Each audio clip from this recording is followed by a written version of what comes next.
Social media consists of more than 50 platforms and more than 4 billion users. Not many people have thought about this, but using social media during wartime is a great benefit. The top 3 benefits of using social media during wartime include fundraising, winning public opinion, and lastly, spreading disinformation. These are all important and are used in many modern conflicts. Today, I will specifically be talking about the Ukraine-Russia conflict. Fundraising is a big benefit for a couple of reasons. Usually when you create a fundraiser on social media, you don't have to pay. At the same time, you could raise a lot of money from donations anytime, anywhere. Wars are ruinously expensive, and you need to cover all sorts of costs. Some standard supplies for the army would be ammunition, weapons, and medicine, but you also need supplies for civilians, like rescue supplies, food, and water. But how do you fundraise on social media? Well, Facebook has a donations product where you could create a fundraiser and ask people to share and support it. You could also advertise your fundraiser on social media. UNICEF, a popular fundraiser, gives ads on YouTube and other social media platforms. They end up raising millions of dollars for any cause. Multiple fundraisers are being set up for Ukraine. So far, more than $50 billion has been donated.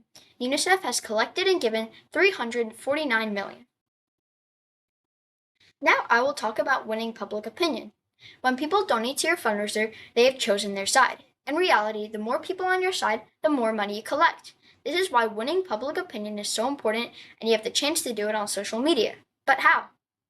Well, if you are a country defending itself, you could post pictures on social media of the destruction, dead, and injured bodies. This would show the atrocities of the enemy and how the war needs to stop.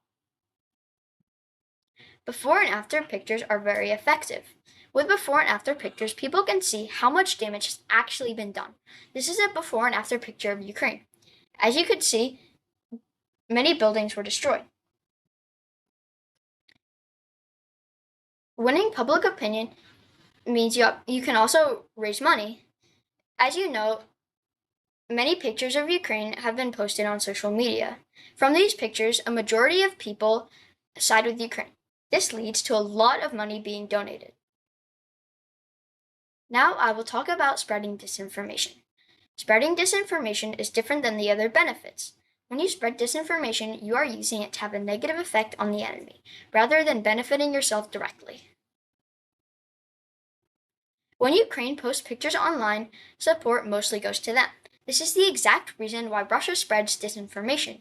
On February 24th, the day of the invasion, the Russian government specifically said they will not try to harm or target civilians in any way, while the photos tell a different story. This is Tanya, a girl in Ukraine. She was caught in a bombshell during school session.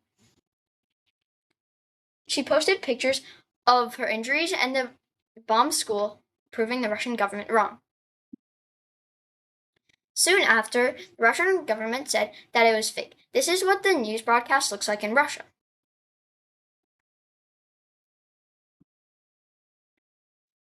Disinformation is being spread all over Ukraine. This is Bucha, a small town in Kiev. Many dead bodies of civilians were discovered after the Russian army retreated. But in later broadcasts presented by the Russian government, they said the images and videos of the bloodshed were fake, and that the Ukrainian government had set it all up just to prove Russia wrong. Even after all the evidence of the horror of the invasion, still many countries support Russia's actions, and this is all because Russia spreads a lot of disinformation. So remember, in any conflict, you can fundraise and share your views on social media, but you also need to be really careful of what you read, because a lot of it could be disinformation. Check out my blog or scan this QR code.